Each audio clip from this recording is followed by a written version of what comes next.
আসসালামু আলাইকুম এভরিওয়ান, সবাই কেমন আছেন? Sana's kitchen and blog channel থেকে আমি আয়েশা সিদ্দিকা নতুন আরও একটা ব্লগ নিয়ে আপনাদের সামনে হাজির হয়েছি। আশা করছি শুরু থেকে শেষ পর্যন্ত না টেনে দেখলে আপনাদের কাছে ভালো লাগবে।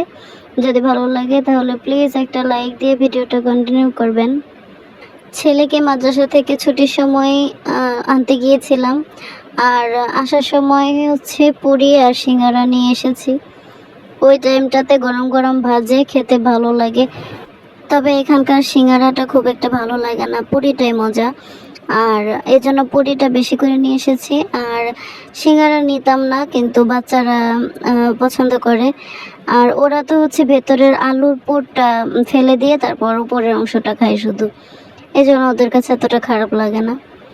তো যাই হোক, এখানে হচ্ছে আমি আমার মেয়ের জন্য আলাদা করে দিয়েছি, কারণ আমি যে বের করে এগুলো একটু ঠিকঠাক করে সাজিয়ে ভিডিও করব, এই সময়টা সে আমাকে দিচ্ছে না, এজন্য ওকে আগে সেট করে দিয়েছি। আর 6টা পুরি আর হচ্ছে 4টা সিঙ্গারা নিয়েছি। আমরা এখন আমাদেরটা খেয়ে নিব, আর দুপুরে রান্না বান্না শুরু করব। আমার হাজব্যান্ড এখনও আসেননি, উনি আসার পরে ওনারটা দিব। সসটা দেখেন এলোমেলোভাবে ঢেলেছিলাম, কিন্তু কি সুন্দর একটা শেপ হয়ে গেছে, খুব সুন্দর একটা পাতার মতো শেপ হয়েছে। আর এগুলোর সাথে হচ্ছে পেঁয়াজ দিয়েছিল সালাদ হিসেবে। আমি অল্প কিছু পেঁয়াজ ধুয়ে নিয়েছি, কারণ যখন পেঁয়াজটা তুলেছে ওই লোকটার হাতে তখন গ্লাভস ছিল না, এই জন্য। পুরি সিঙ্গারা খাওয়ার পরে আমি হচ্ছে দুপুরের জন্য রান্না বসিয়ে দিয়েছি। আজকে একটু খিচুড়ি রান্না করব, আর হচ্ছে মুরগির মাংস, পাতলা খিচুড়ি রান্না করব। এখন বেশ কিছুদিন পর পর পাতলা খিচুড়ি রান্না করা হচ্ছে, কারণ সব সময় তো ওদের পছন্দ মতো বোনা খিচুড়ি রান্না করি। আর এখন আমার পছন্দ মতো হচ্ছে পাতলা খিচুড়ি রান্না করছি।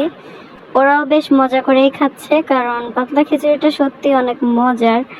আর আজকে আমি হচ্ছে পোলাওয়ের চাল আর ভাতের চাল মিক্স করে খিচুড়িটা রান্না করছি। হাফ হাফ করে দিয়েছি, আর সম পরিমাণে ডাল দিয়েছি। মানে সম পরিমাণে বলতে যতটুকু পোলাওয়ের চাল ততটুকু ভাতের চাল, আবার ততটুকুই মুসুরের ডাল নিয়েছি। আর ছোট ছোট দেশি আলু দিয়ে মুরগির মাংস একটু ঝোল করে রান্না করেছি, কারণ আমার কাছে খিচুড়ি, ভুনা খিচুড়ি হোক বা পাতলা খিচুড়ি, এগুলোর সাথে মাংসের ঝোল খেতেই ভালো লাগে, পাতলা ঝোল। ভুনা তেমন একটা ভালো লাগে না। ভিডিওর প্রথম দিকে ভয়েসের সাথে একটা শনশন আওয়াজ শুনতে পাবেন, ওটা হচ্ছে ফ্যানের আওয়াজ। যদি আপনাদের কাছে খারাপ লাগে তাহলে প্লিজ ক্ষমা সুন্দর দৃষ্টিতে দেখবেন। আর যদি ভিডিওটা ভালো লেগে থাকে তাহলে কমেন্টের মাধ্যমে জানাতে পারেন। আর আমার চ্যানেলে আজকে যদি আপনি নতুন হয়ে থাকেন তাহলে চাইলে আমার চ্যানেলটিকে সাবস্ক্রাইব করে রাখতে পারেন। আর যে সকল প্রিয় আপুরা আমার চ্যানেলটিকে অলরেডি সাবস্ক্রাইব করেছেন এবং প্রতিনিয়ত আমার ব্লগগুলো দেখছেন, তাদেরকে জানাই অসংখ্য ধন্যবাদ। সন্ধ্যার পরে একটু পায়েস রান্না করেছিলাম। আমার বাচ্চারা কিছুদিন পর পরই পায়েস খেতে চায়। আর আমার ছেলে এমনিতে দুধ খায় না, মানে গ্লাসেও খেতে চায় না, আবার দুধ ভাতও খেতে চায় না। ওকে হচ্ছে শ্যামাই বা পায়েস রান্না করে দিলে একটু দুধ খাওয়া হয় ওর, এছাড়া এমনি খেতে চায় না। আর মেয়েটা আলহামদুলিল্লাহ দুধ ভাতের সাথেও খায়, এমনিতেও খায়, ওকে নিয়ে টেনশন নেই। আজকে যে দুধ দিয়ে পায়েস রান্না করছি এটা হচ্ছে খুবই ভালো, একদম খাঁটি দুধ, এর মধ্যে কোনো ভেজাল নেই। এটা আমার আম্মু বাড়ি থেকে পাঠিয়েছেন আমার ছোট ভাইয়ের কাছে। পাশের বাসা থেকে একদম সামনে দাঁড়িয়ে থেকে কিনে নিয়ে এসেছেন। এটা মানে এর সাথে কোনো ভেজাল মেশানোর সময় পাইনি।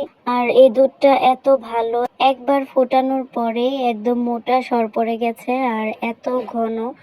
সেদিন এই দুধ দিয়ে হচ্ছে পুডিং বানিয়েছিলাম। 1 লিটার দুধ জাল করে আমি 700 গ্রাম করে 5টা ডিম দিয়ে পুডিং জমিয়েছিলাম। খুব ভালোভাবে জমেছে, সেটা দেখেই বুঝেছেন। আজকের মতো এখানেই বিদায় নিচ্ছি। সবাই ভালো থাকবেন, সুস্থ থাকবেন। আল্লাহ হাফেজ, আসসালামু আলাইকুম।